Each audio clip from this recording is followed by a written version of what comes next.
Yo, it's your boy Womo. You to the YouTube game. Got another reaction for y'all today. Let's begin. Yo, we got a good one here from DevonteTheOne. My coach wanted to fold me for slacking. Now, I thought I could relate. I played football in high school myself.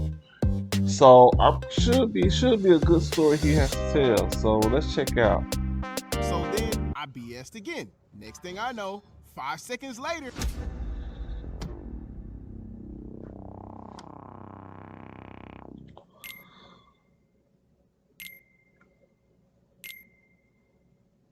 So I remember this one day back in 11th grade during football practice. I got in trouble because I was slacking. And you know what happens in football? If one person gets punished, we all get punished. Our coach, That's this true. tall, old, white country dude, looked like he had about 2 on the way. Water looked like it would have broken any minute. We're not going to use his real name. We're going to call him Coach Adderson. He had us do this punishment drill where we had to put a 45-pound weight on the ground and push it across the turf from one side of the gym to the other in a specific form just to make it hurt. And he was like, the more you stop and take a break, the longer you'll do it. Do y'all know how hard it was to do this drill if you weren't strong enough? Like, you had to put a 45-pound weight across the turf that was parched. That means that traction on the ground about to be vicious. Luckily for me though, I was strong enough to push it with ease. So that little drill ain't put no fear in me. I'm from that splat. I was headed up to commies every day, putting in that diesel. Only one problem though. I ain't want to, even though I had to. Mans really caught me on menace timing. You would have thought I had the black song. Whole time, I was already in a bad mood, looking for trouble because I had to show up every day, suffering, going to a place where the coach gave me the Oscar the Grouch treatment because of my past mistakes, even though I was one of the strongest and most improved people at the time because I took the initiative to stop overthinking and improve my game. Bruh, I got so better over the years to the point where almost every time I touch the field, I make either a touchdown or a lot of yards. But this nigga still didn't give me as much playtime as the 2 meat riders in front of me that were running backs too. They must have really wanted a gumball, Benson. I used to hear people in the stands all the time get mad at him for taking me out after I made a touchdown or a lot of yards, but this nigga did not care. Because in his peanut brain, because of my past mistakes, he intentionally held my playback time back even when I did good just to not risk it, and held high expectations for me every time I did good consecutively. But the second I mess up, you're trash, you're dog water, you're actually bad, you're boo-boo, retire, buy a dog, die alone, absolutely butt cheeks. But if the meat riders mess up, then oh, it's okay. You work real hard today, boys. Why don't you go ahead and get yourself a gumball? Oh, matter of fact, grab 2. Be gentle. I got so sick of trying to get his validation, bro. Eventually, lost passion for the game, hit my breaking point, and decided to quit. Had me feeling like Gohan in the Cell games, talking about some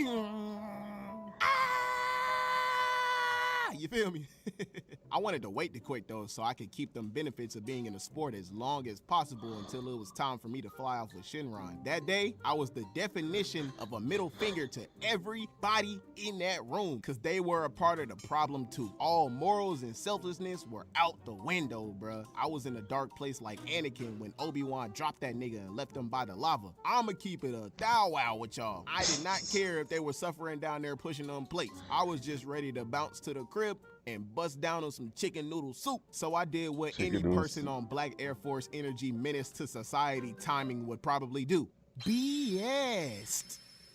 While everybody else was exerting their energy trying to be Lightning McQueen, I was over there chilling on purpose, moving my plate like the snail from Monsters University. I knew Buddy was gonna get mad. That's why I did it. And I did it until he started noticing. And when he did, Buddy started tweaking. Bruh, he was more frustrated than an ostrich doing 60 on a highway. This is exactly what happened after. Okay, everybody stop and go back to work. Devonte, get over here. What are you doing? Your wife? The drill? No, you're not. You're doing it wrong. The correct form is like this. Do it right or I'm benching you the next game and pick up the pace. Okay. You know somebody numb when they show absolutely no expression whatsoever when they respond to you. So then I BS'd again. Next thing I know, 5 seconds later, coach pushes me to the ground with his full grown man force and did the drill. Mans didn't lower his power level at all. My very first reaction was, I gotta bury this nigga. I have no choice at this point. I had anger issues back then, so the only thing Wow. on my mind was murder.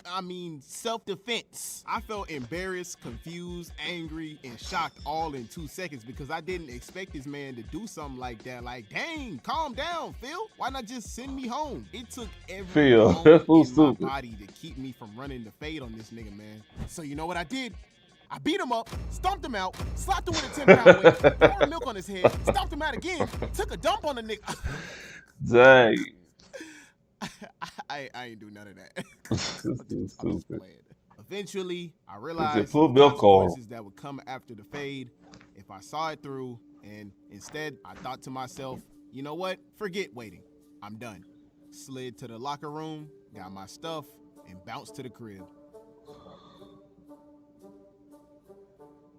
So the next day, I parted ways with the football team. And even though he and a lot of my teammates did me wrong, I shouldn't have tried to get revenge on them after making me suffer, because that only led to more chaos. And I shouldn't have quit when things got hard or unfair. That's not how winning's done. Best believe my parents were pissed that I quit, but I bet. I don't regret it. Because honestly, I ain't really want to play football anymore anyway. You know, I just lost the passion. However, God closed one door just to open up another, which gave me a lot more free time to chase my true love.